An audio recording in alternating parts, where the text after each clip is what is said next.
नमस्कार, आप देख रहे हैं 4 पीएम और मैं हूं आपके साथ सिमरन। शुरुआत करते हैं इस वक्त की बड़ी खबरों के साथ। सीतापुर के महमूदाबाद में बेखौफ चोरों ने एक घर को निशाना बनाते हुए लाखों रुपए के सोने चांदी के जेवर और मोबाइल फोन चोरी कर लिया है। वारदात का पता तब चला जब परिवार की नींद खुली और घर का सामान बिखरा मिला। घटना महमूदाबाद कोतवाली क्षेत्र के पुरानी बाजार मोहल्ले की है। चोरों ने पड़ोस के एक अन्य घर में भी घुसने का प्रयास किया, लेकिन परिवार के जाग जाने पर फरार हो गए। सूचना पर पहुंची पुलिस ने मौके का निरीक्षण करके अज्ञात चोरों की तलाश शुरू कर दी है। बदायूं में लगातार हो रही बारिश के बीच एक दर्दनाक हादसा हो गया। उघैती थाना क्षेत्र के रघुनाथपुर पिपरी गांव में जर्जर मकान की छत गिरने से एक महिला की मलबे में दब के मौत हो गई। हादसे के बाद ग्रामीणों ने महिला को मलबे से बाहर निकाला, लेकिन तब तक उसकी मौत हो चुकी थी। सूचना पर पहुंची पुलिस ने शव को कब्जे में लेकर आवश्यक कार्रवाई शुरू कर दी है। लगातार बारिश के चलते प्रशासन ने लोगों से जर्जर मकानों से दूर रहने और सुरक्षित स्थानों पर रहने की अपील की है। उन्नाव के हसनगंज क्षेत्र में हाईकोर्ट के आदेश पे 27 जून को दफनाए गए युवक आरिफ का शव कब्र से बाहर निकाला गया। परिजनों ने मौत को हत्या बताते हुए सड़क हादसे की कहानी पे सवाल उठाए हैं। मजिस्ट्रेट की निगरानी में शव निकालने की पूरी प्रक्रिया की वीडियोग्राफी कराई गई। इसके बाद शव को दोबारा पोस्टमार्टम के लिए भेज दिया गया है। पुलिस का कहना है कि अब पोस्टमार्टम रिपोर्ट से ही स्पष्ट होगा कि युवक की मौत सड़क हादसे, हत्या या किसी अन्य कारण से हुई थी। कानपुर से बड़ी खबर है। आर्म्स एक्ट के एक मामले में उत्तर प्रदेश के कैबिनेट मंत्री राकेश सचान को अदालत ने दोष मुक्त कर दिया है। इससे पहले वर्ष 2022 में इसी मामले में उन्हें सजा सुनाई गई थी, जिसके खिलाफ उन्होंने हाईकोर्ट से अपील की थी। ये मामला कई वर्ष पुराने तिहरे हत्याकांड में कथित तौर पे असलहे उपलब्ध कराने के आरोप से जुड़ा था। हाईकोर्ट में अपील के बाद मामले की सुनवाई हुई और अदालत ने राकेश सचान को दोष मुक्त करार दिया। कानपुर के शिवराजपुर थाना क्षेत्र में एक युवक ने पुलिस पे बेरहमी से मारपीट करने का आरोप लगाया है। युवक का दावा है कि पुलिसकर्मी उसे निजी वाहन से ले गए और मारपीट के बाद उसके खिलाफ कार्रवाई की। घटना का वीडियो सोशल मीडिया पे काफी वायरल हो रहा है। युवक के खिलाफ पहले से एक मुकदमा दर्ज बताया जा रहा है। परिजनों का आरोप है कि थाने ले जाने से पहले उसे एक निजी स्थान पर रखा गया। बाद में पुलिस ने युवक के खिलाफ धारा 151 के तहत कार्रवाई की। फिलहाल वायरल वीडियो के सामने आने के बाद मामले को लेकर चर्चा तेज है, जबकि पुलिस की ओर से आधिकारिक प्रतिक्रिया का इंतजार है। कानपुर में बेसमेंट में संचालित डायग्नोस्टिक लैब को लेकर सवाल खड़े हो रहे हैं। पांडुनगर और सचान चौराहे स्थित पालीवाल डायग्नोस्टिक समेत कुछ अन्य लैब के बेसमेंट से संचालन का दावा किया गया है। मामले में कार्रवाई न होने को लेकर सवाल उठ रहे हैं। रिपोर्ट में आरोप है कि सुरक्षा मानकों के बावजूद संबंधित प्रतिष्ठानों पर प्रभावी कार्रवाई नहीं हुई है। हालांकि कानपुर विकास प्राधिकरण के सचिव अभय कुमार पांडे ने कहा कि अनियमितताओं के मामले में नोटिस जारी करके नियमानुसार कार्रवाई की जा रही है और नियमों का उल्लंघन किसी भी कीमत पर बर्दाश्त नहीं किया जाएगा। 13 जुलाई को प्रस्तावित कानपुर लखनऊ अवध एक्सप्रेसवे के उद्घाटन को लेकर उन्नाव जिला प्रशासन अलर्ट मोड पे है। जिलाधिकारी घनश्याम मीणा और एसएसपी जयप्रकाश सिंह ने कार्यक्रम स्थल का निरीक्षण करके सुरक्षा और अन्य व्यवस्थाओं का जायजा लिया। निरीक्षण के दौरान सुरक्षा, barricading, VIP movement, parking, traffic diversion, पेयजल, बिजली और चिकित्सा सुविधाओं की समीक्षा की गई। जिलाधिकारी ने सभी विभागों को आपसी समन्वय के साथ समय पे तैयारियां पूरी करने और कार्यक्रम के दौरान किसी भी प्रकार की अव्यवस्था न होने देने की निर्देश दिए हैं। गोरखपुर के चौरा रेलवे स्टेशन के मुख्य गेट पे एक युवक पे चाकू और डंडों से हमला कर दिया गया। हमले में युवक के चेहरे और दोनों आंखों के आसपास गंभीर चोटें आई हैं। पुलिस ने घायल को अस्पताल भेज के मामले की जांच शुरू कर दी है। पीड़ित पक्ष का आरोप है कि टिकट सूची देखने के दौरान हुए विवाद के बाद एक युवक ने अपने साथियों को बुला के हमला करवाया। हमले में इस मामले में एक नामजद और करीब 1 दर्जन अज्ञात लोगों के खिलाफ तहरीर दी गई है। पुलिस का कहना है कि जांच के आधार पर आगे की विधिक कार्रवाई की जाएगी।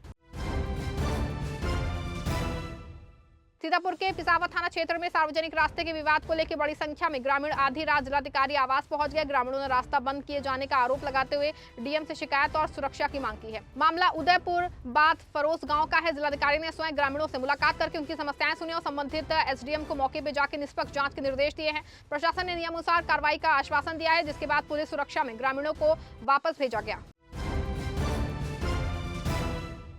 बांदा में लगातार बारिश के बीच में जलभराव से परेशान कनवारा गांव के ग्रामीण डीएम आवास पहुंच गए। महिलाओं, बच्चों और बुजुर्गों ने घरों में घने पानी से निजात दिलाने की मांग करते हुए प्रशासन से तत्काल राहत की गुहार लगाई है। ग्रामीणों का कहना है कि जल निकासी की व्यवस्था ठप होने से घरों में पानी भर गया है। सूचना में पहुंचे प्रशासनिक अधिकारियों ने ग्रामीणों की समस्याएं सुनी और बीडीओ और ग्राम सचिव को मौके पर बुला के जल्द समाधान का आश्वासन दिया। इस दौरान स्थानीय जनप्रतिनिधियों ने प्रभावित परिवारों को राहत दिलाने की मांग की है। सीतापुर के हरगांव क्षेत्र में नाले के किनारे भारी मात्रा में सरकारी दवाइयां मिलने से स्वास्थ्य विभाग की कार्यप्रणाली पर सवाल खड़े हो गए हैं। ये दवाइयां कूड़े के ढेर में पड़ी मिली, उन्हें सरकारी अस्पतालों के माध्यम से मरीजों को वितरित किया जाता है। मामला रामपुर बरौरा नाले के पास का है। सूचना मिलने के बाद मुख्य चिकित्सा अधिकारी ने पूरे मामले की जाँच के आदेश दिए हैं। जिलाधिकारी का कहना है कि पता लगाना जाएगा कि दवाइयां वहां कैसे पहुंची और जो भी दोषी पाया जाएगा उसके खिलाफ नियमानुसार कार्रवाई की जाएगी। सीतापुर जिला महिला अस्पताल में महिला आयोग की सदस्य चारू चौधरी ने औचक निरीक्षण किया। इस दौरान प्राइवेट अल्ट्रासाउंड सेंटर भेजे जाने की शिकायत पे उन्होंने नाराजगी जताई और स्वास्थ्य सेवाओं का जायजा लिया। निरीक्षण के दौरान चारू चौधरी ने अस्पताल प्रशासन के निर्देश दिया है कि मरीज को बाहर से दवा या अल्ट्रासाउंड कराने के लिए मजबूर ना किया जाए। उन्होंने ये भी जाँच और बताया कि दवाएं अस्पताल में निःशुल्क उपलब्ध कराने के निर्देश दिए हैं और मरीजों और तीमारदारों से बातचीत पे स्वास्थ्य सेवाओं की हकीकत भी जानी वहाँ पे।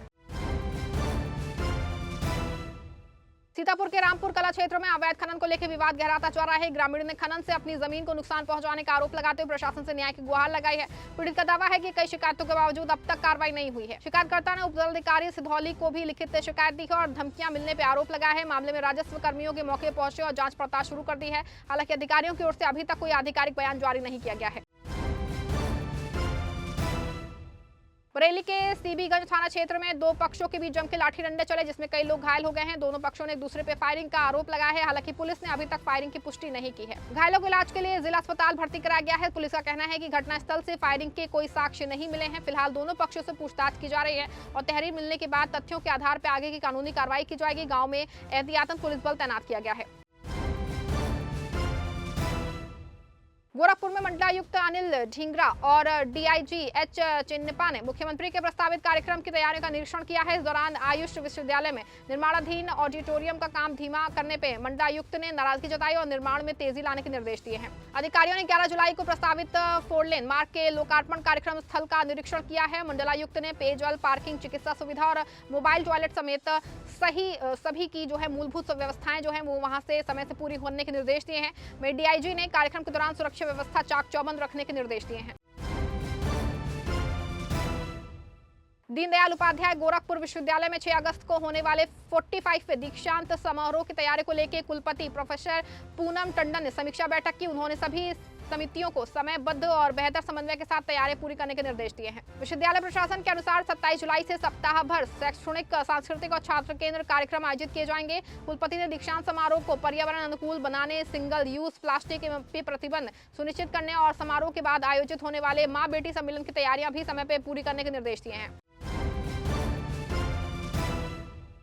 भोजपुरी भाषा और लोक संस्कृति के संरक्षण को लेकर भोजपुरी एसोसिएशन ऑफ इंडिया ने जो है नई कार्यकारिणी की घोषणा कर दी है। संगठन ने विभिन्न पदों पर नई नियुक्तियां करते हुए आगामी 3 वर्षों के लिए जिम्मेदारी सौंपी है। संगठन के अनुसार डॉक्टर रूप कुमार बनर्जी को प्रदेश अध्यक्ष, शिवेंद्र पांडे को गोरखपुर महानगर अध्यक्ष और ध्रुव श्रीवास्तव को क्षेत्रीय निर्देशक बनाया गया है। वहीं डॉक्टर धर्मेंद्र सिंह को संगठन का संरक्षण नियुक्त किया गया है। संस्था ने बताया कि जल्द ही उत्तर प्रदेश सहित अन्य राज्यों में भी संगठन का विस्तार किया जाएगा। मुख्यमंत्री योगी आदित्यनाथ के बांदा दौरे के दौरान कांग्रेस कार्यकर्ताओं ने काले झंडे दिखा के विरोध प्रदर्शन किया। पुलिस ने कार्यकर्ताओं को बीच रास्ते में रोक दिया, जिसके बाद नारेबाजी और हंगामा हुआ। जिलाध्यक्ष राजेश दीक्षित के नेतृत्व में कांग्रेस कार्यकर्ता मंडली समिति चौराहे की ओर बढ़ रहे थे। पुलिस ने बैरिकेडिंग करके उन्हें आगे बढ़ने से रोका है और कई नेताओं कार्यकर्ताओं को हिरासत में लेकर हाउस अरेस्ट कर दिया है। कांग्रेस ने कहा कि अयोध्या दान प्रकरण के आरोपियों की गिरफ्तारी तक उनका आंदोलन जारी रहेगा। सीतापुर में प्रशासन ने नजूल भूमि पे बड़े पैमाने पर अतिक्रमण हटाने की कार्रवाई की है। सिविल लाइन क्षेत्र में बुलडोजर चला के करीब 36 बीघा सरकारी जमीन को कब्जा मुक्त कराया गया। कार्रवाई के दौरान भारी पुलिस बल तैनात रहा। प्रशासन के अनुसार कुल 43 बीघा नजूल भूमि से स्कूल और चर्च जो है परिसर की करीबन 7 बीघा जमीन को फिलहाल कार्रवाई से अलग रखा गया है। अभियान के दौरान अवैध बाउंड्री वॉल भी ध्वस्त कर दी गई। अधिकारियों के मुताबिक कब्जा मुक्त कार्रवाई की गई भूमि की अनुमानित कीमत तकरीबन 150 करोड़ रुपए है। गोरखपुर में मित्तल आई हॉस्पिटल की 10वीं वर्षगांठ पे मिशन रिस्टोर अभियान की जो है शुरुआत की गई है। इस अभियान के तहत बच्चों में बढ़ते मायोपिया यानी कि निकट दृष्टि दोष की रोकथाम के लिए रेड लाइट थेरेपी की सुविधा शुरू कर दी गई है। निःशुल्क नेत्र जांच शिविर में करीब 150 बच्चों की जांच की गई, जिसमें से लगभग 30% बच्चों में दृष्टि दोष पाया गया है। विशेषज्ञों ने अभिभावकों से बच्चों का स्क्रीन टाइम कम करने, नियमित नेत्र परीक्षण कराने और उन्हें अधिक समय तक आउटडोर गतिविधियों में शामिल करने की सलाह दी है। बांदा में लगातार बारिश के बाद केन नदी का जलस्तर बढ़ने लगा है। हालात को देखते हुए जिला प्रशासन और बाढ़ नियंत्रण विभाग अलर्ट मोड पे आ गया है। प्रशासन ने लोगों से नदी किनारे जाने और सेल्फी लेने से बचने की अपील की है। अधिकारियों के मुताबिक फिलहाल केन नदी का जलस्तर खतरे के निशान से नीचे है, लेकिन अगले 24 घंटे में और बारिश की संभावना देखते हुए लगातार निगरानी की जा रही है। नदी किनारे बसे गाँव में सतर्कता बढ़ा दी गई है और लोगों से प्रशासन के निर्देशों का पालन करने की अपील की गई है। रेल यात्रियों की सुरक्षा को लेकर गोरखपुर जीआरपी ने जिलाधिकारियों के खिलाफ सख्त अभियान चलाने के निर्देश दिए हैं। पुलिस अधीक्षक रेलवे लक्ष्मी निवास मिश्र ने अपराध गोष्ठी में ट्रेनों में चोरी, लूट, छिनैती और शराब तस्करी पर गंभीर प्रभावी रोक लगाने के निर्देश दिए हैं। एसपी रेलवे ने वांछित और हिस्ट्री शीटर अपराधियों पर कड़ी निगरानी रखने, ऑपरेशन कन्विक्शन के तहत मामलों में प्रभावी पैरवी करने और ट्रेनों में स्कॉट ड्यूटी मजबूत करने के निर्देश दिए हैं। बैठक में रेलवे ट्रैक पे पत्थरबाजी और अन्य घटनाओं पर जीरो टॉलरेंस अपनाने पर जोर दिया गया है। सीतापुर शहर के एक होटल में महिला का शव मिलने से हड़कंप मच गया। बस स्टॉप स्थित राजस्थानी होटल के कमरे में ठहरी 47 वर्षीय अनुपमा पांडे का शव पुलिस ने बरामद किया है। सूचना के बाद पुलिस और फॉरेंसिक टीम मौके पर पहुंची। बताया जा रहा है कि होटल के कमरे का दरवाजा 2 दिनों से बंद था। पुलिस ने शव को पोस्टमार्टम के लिए भेज दिया है। मौके से साक्ष्य जुटाने के साथ सीसीटीवी फुटेज भी खंगाली जा रही है। पुलिस का कहना है कि मौत के कारणों का खुलासा पोस्टमार्टम रिपोर्ट के बाद हो जाएगा। गोरखपुर में बारिश के मौसम को देखते हुए जिला अस्पताल में डेंगू रोकथाम के लिए विशेष अभियान चलाया जा रहा है। अभियान के तहत एंटी लार्वा दवा का जो है छिड़काव भी किया जा रहा है। जलभराव वाले स्थानों की सफाई कराई जा रही है। मुख्य चिकित्सा अधिकारी डॉक्टर राजेश झा के नेतृत्व में चले अभियान के दौरान घरों से जो है आसपास पानी जमा होने न देने की अपील की है। स्वास्थ्य विभाग ने बताया है कि साफ सफाई, जलभराव रोकना और नियमित जागरूकता ही डेंगू से बचाव की सबसे प्रभावी उपाय है।